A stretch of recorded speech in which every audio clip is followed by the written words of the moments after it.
What is up, everybody? We just got a large shipment over the weekend of E30 parts, and we might just be able to finish everything with all the parts that we just got. So as you guys can see, the E30 is completely taken apart, and that's because we got that big old box right there, which is the intercooler. But since the E30 is taken apart, we were able to get some measurements and order the correct intercooler, and hopefully this should be good and should be able to fit, but we will have to make certain custom mounting brackets and everything, but that will be in a later video.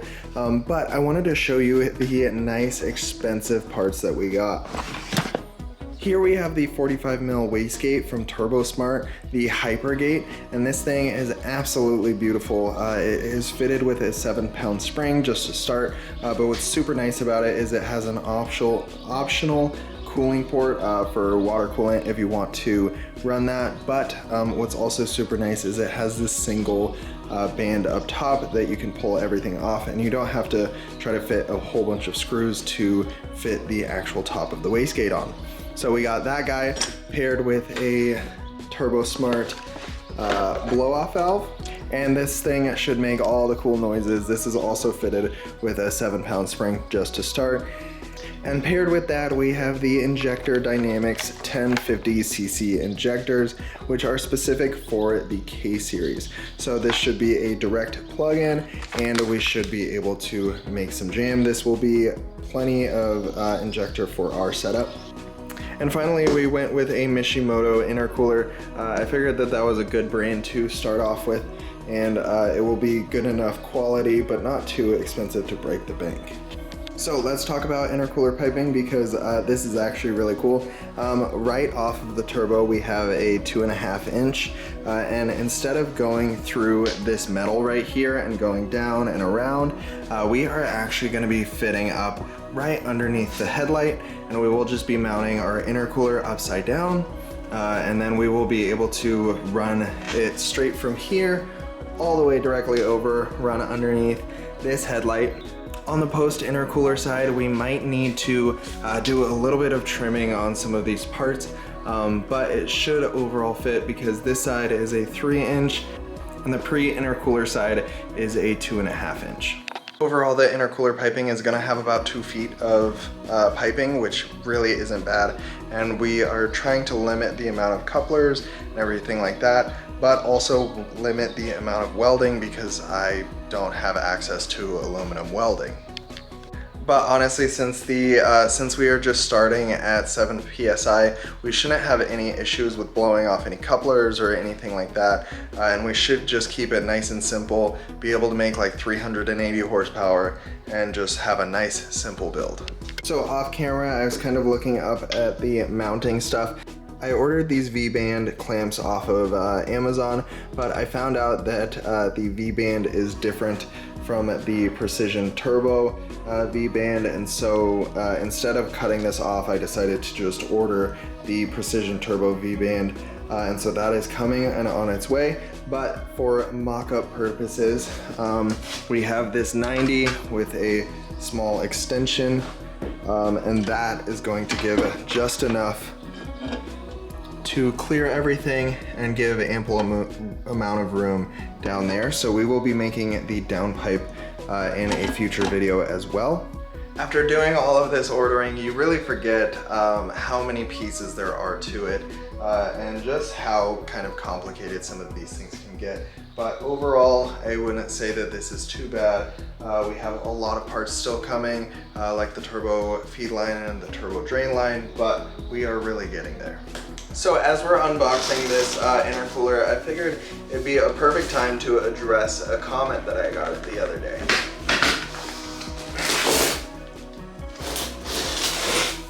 The comment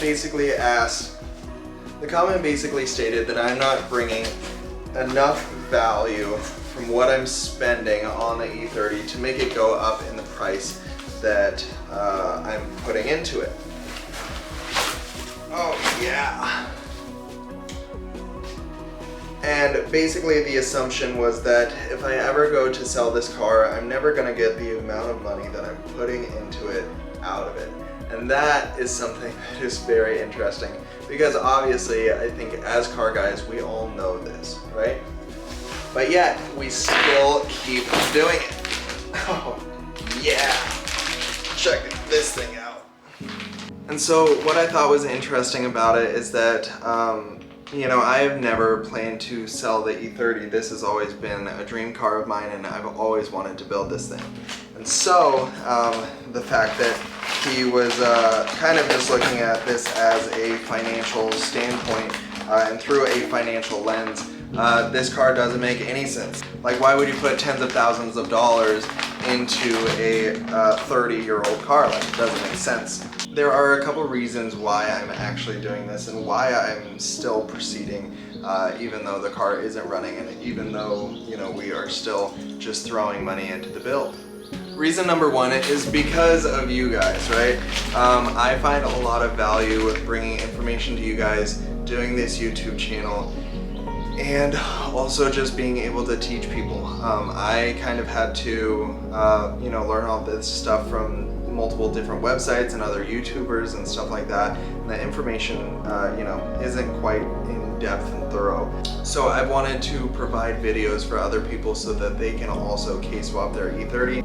I know so far in the build I've been able to help out a ton of you guys and who are also doing K-swaps or just thinking about doing some sort of engine swap. And hopefully, you know, these videos help at least one person. So this is the Mishimoto intercooler. It is a 24-inch by 18-inch by 3. So it is a pretty thick intercooler, and it should fit pretty decent, but let's check. So what I'm thinking is we can hang it upside down and have it be right there, right? I guess we'll have the W out for Wumbo. Perfect. So from what I've seen, mounting an intercooler upside down shouldn't affect any sort of flow because it goes in the same path, right? But the other reason why I do, you know, this and doing all this stuff is because it's a hobby, right? Motorsports and racing and building cars and stuff, it's a hobby, and it keeps me motivated and focused and trying to, you know, progress things, and it gives me a sense of satisfaction when just installing parts, working for things, and trying to get things running and working and driving. And I think once I get the E30 finished, it will be such a relief and such a, you know, proud moment that I've been working towards and everything. And so, you know, that is one big reason why I also do this, is just from a hobby perspective. So I think it brings up a really good question of, is the K-Series worth it to do a swap? Is any sort of swap worth it? Should you do a K-swap in your E30? I think if you're looking at it through a financial lens, you aren't going to be really profitable by just doing an engine swap like this. You won't be able to get really a lot of your money back if you're trying to do this for like flipping cars and that type of stuff. I've only seen one K-swap E30 sell in my area, and it sold for $15,000, which is a good price. But I don't think that he fully got out what he put in, and I think that you're going to find that a lot with cars. There's not a lot of cars that fully appreciate in value. Yes, you can bring value, but you have to get it for cheap to begin with. But the main reason why I ended up swapping my E30 is because the engine itself is actually cheap. The reason why I didn't go with something cool like a, you know, 2J or a, you know, other BMW engine or whatever, is that those engines can get very expensive, and so these parts around the K-Series are not cheap, right? The rear-wheel drive manifold, the turbo manifold, the oil pan, everything gets pretty expensive really quickly. But the thing is that if the engine blows up, like eventually they all do, I can swap in a really cheap, easy motor and kind of just do a quick swap over of all the parts, and all the parts around it will still be good, but we'll just, you know, go ahead and swap in the new motor for $800-900 bucks. In another standpoint, the K-Series is gonna make 380 to 400 horsepower off of very little boost. And I think that the efficiency that it brings, the reliability that it brings, and also just the cool 9,000 RPM that it brings is 1,000% worth it. In my mind, this is an awesome swap because, you know, the engine is small, it's pretty easy to work on, it's fairly simple, and it makes a lot of horsepower. I mean, again, for 10 pounds of boost and 400 horsepower, that is wild for a 4-cylinder. There is tons of aftermarket support for the K-Series and tons of information on what makes these things tick, what works, and you know, fuel levels and all that stuff, right? So there's so much information on this specific engine that I think is really nice because people have raced these engines for years. So we're not trying to rewrite the script with anything. Like, this is all, you know, been done before, right? So for a single timing chain, you know, front sump, and converting this thing to rear wheel drive, it's overall been super easy. I would honestly not change the E30 build in a heartbeat. And so I think if you guys are wanting to learn and push yourself and do something really cool and still somewhat unique of rear wheel drive swapping a E30, I think that this is a perfect swap. Like I said, you won't get any money back. Like, you can, but it's very, very difficult. But if you're not looking through it through a financial lens, like, this makes a lot of sense. But then again, there are a lot of things that also don't make financial sense. Like, say, any other hobby ever that has ever existed, you know?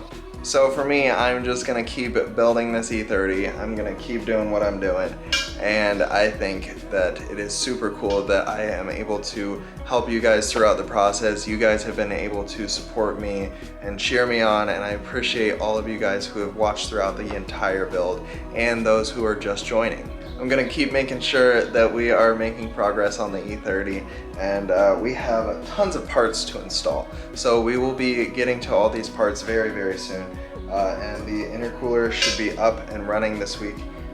So we will finish the intercooler piping, we'll do the downpipe, and then injectors, and you know, the blow-off valve, and we should be close to starting it up. And so I'm honestly thinking that we are a few weeks out, so if you guys could leave a like on today's video, comment to help with the YouTube algorithm, and keep supporting, because I appreciate you guys a ton. We are very close to fully ripping this E30.